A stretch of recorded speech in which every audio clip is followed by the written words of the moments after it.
अस्सलाम वालेकुम दोस्तों, आज ये हमारे पास एक आईपैड आई है A2197, यानी कि आईपैड 7 जनरेशन है। ठीक है जी, तो ये अभी चेक करते हैं इसकी क्या कंडीशन है।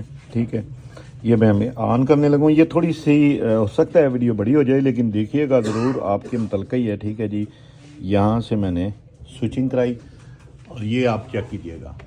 ठीक है, ये मैंने स्विचिंग करा दिया है। यहाँ पे ये वोल्ट है, ठीक है, एम्पेयर ये फ्लैक्चुएट कर रहे हैं। ठीक है, देखा नज़र आ रहा होगा जी।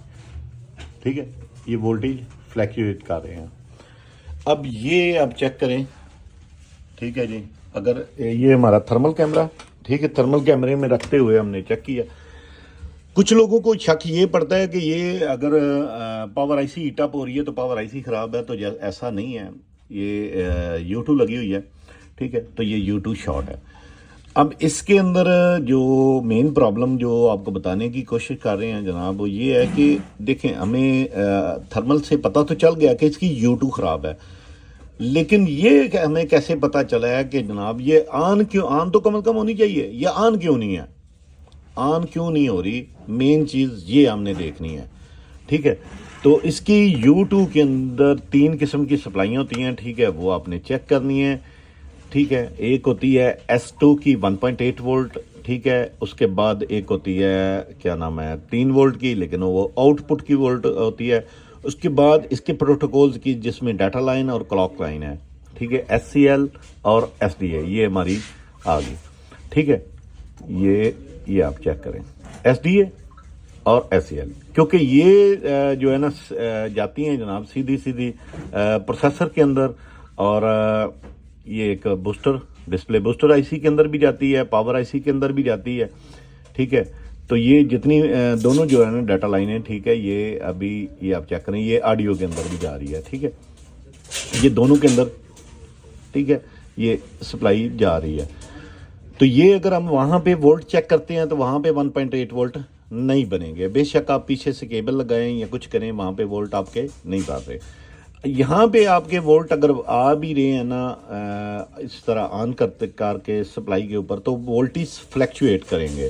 ठीक है, वो कौन से वोल्ट फ्लैक्चुएट करेंगे? 1.8 वोल्ट S2 के। यहाँ पे जो है ना फ्लैक्चुएशन होगी, यानी कि 1.8 वोल्ट आएंगे, फिर वापस ज़ीरो हो जाएंगे, फिर 1.8 आएंगे, फिर वापस ज़ीरो हो जाएंगे। अभी ये आप जैसा कि चेक कर सकते हैं कि ये काफ़ी जगहों पे सप्लाई जा रही है। ठीक है, ये आपके प्रोसेसर के अंदर भी जा रही है। ठीक है, और प्रोसेसर बूट क्यों नहीं कर पा रहा? इस वजह से कि क्योंकि 1.8 वोल्ट ये SD रैम के भी है। ठीक है, तो रैम प्रॉपर इसे बूट करवा नहीं पा रही, इस वजह से ये अब नॉर्मल हो गई है, तो ये ऑन नहीं हो रही। तो बताने का मकसद सिर्फ यही है कि आपने इसके अंदर U2 के अंदर सिर्फ 3 सप्लाइयाँ हैं, वो आपने चेक करनी है।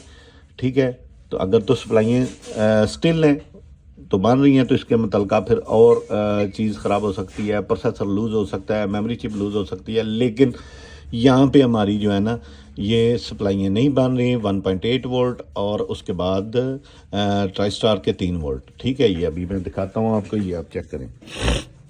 वीडियो आपने पूरी देखनी है, तभी आपको समझ आ सकती है। ठीक है, तो ये जनाब मैंने थर्मल को साइड पे कर दिया है। ठीक है, तो ये अभी मैं आपको चेक करके बताता हूँ जनाब। ये हमारा आ गया मीटर। ठीक है जी, तो ये अभी हम चेक करते हैं। ये हमारी 3 वोल्ट की सप्लाई है। ठीक है, 3 वोल्ट की सप्लाई है, ये आउटपुट है, ये देखें फ्लैक्चुएट कर रही है। यहाँ पे 3 वोल्ट प्रॉपर बनने चाहिए। उसके बाद S2 की सप्लाई जो है 1.8 वोल्ट। ठीक है, ये देखें, ये अभी स्टिल हो गई है, लेकिन 3 वोल्ट की सप्लाई जो है ना वो भी ख़राब कर रही है। तो हुआ कुछ यूँ है कि जनाब ये वोल्टेज जो है SDA और SCL, ठीक है, ये क्लॉक लाइनें आगे से जो है सप्लाई नहीं दे पा रही, जिसकी वजह से जो है प्रोसेसर ये बूट नहीं कर पा रहा। तो इस आपने थर्मल के अंदर देखा होगा कि पावर आईसी भी हीट अप हो रही थी। तो पावर आईसी का मेन इशू नहीं है, मेन इशू इसकी U2 आईसी का है। ठीक है, पावर आईसी सबसे ताकतवर चीज़ होती है, लेकिन सबसे कमज़ोर चीज़ भी पावर आईसी है। ठीक है, समटाइम ऐसा होता है कि कुछ कैपेसिटर यहाँ से पे कोई एक एग्जांपल यहाँ पे अगर शॉर्ट है ना कैपेसिटर, तो आपका जो पावर सप्लाई है ना वही हीट अप होगी। ठीक है। वही आपने क्या करते हैं, कुछ बच्चे के पावर आईसी को जो है ना छेड़ देते हैं, नहीं लगाते हैं, तो ऐसा नहीं है। जो बड़े कैपेसिटर होते हैं जिसमें 100 यूएफ हो गया, 50 यूएफ हो गया, यानी कि बूस्टर कैपेसिटर अगर कोई हो गया तो वो आपको मेंशन थर्मल में भी नहीं करता।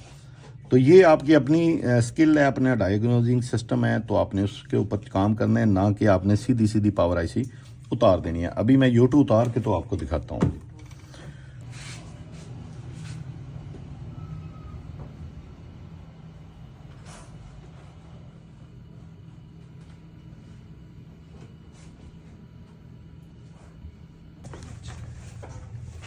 तो ये लें जी, ये अभी आप देखें, ठीक है, ये हमने लगा दिया।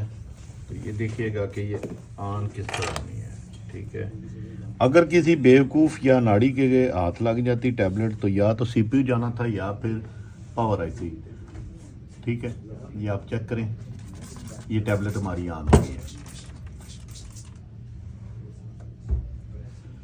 ठीक है जी। तो आज आपने सीखा है जनाब कि हमारी जो आईपैड है या आईफोन है उसके अंदर वोल्टेज कहाँ से आ रहे हैं और कौन से आ रहे हैं, ठीक है। उसके बाद आपने देखा है कि टैबलेट को, आईसी को क्यों नहीं ट्रिगर कर पा रही, ठीक है।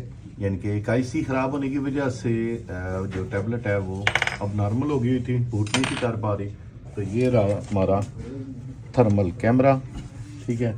आप चेक कर सकते हैं, इसके अंदर किसी भी किस्म की कोई हीटिंग वगैरह कोई ऑप्शन नहीं है, ठीक है। तो ये हमारी जनाब यूट्यूब लगी हुई है जो बिल्कुल नॉर्मल हो गई है। तो मज़ीद अगर आप इस तरह की कोई भी चीज़ सीखना चाहते हैं, ठीक है, या कुछ समझना चाहते हैं, तो आपको हमारा चैनल फॉलो करना पड़ेगा। तो जुड़े रहिएगा शाजाम भाई लैब से। अपना ख्याल रखिएगा। अल्लाह हाफिज़।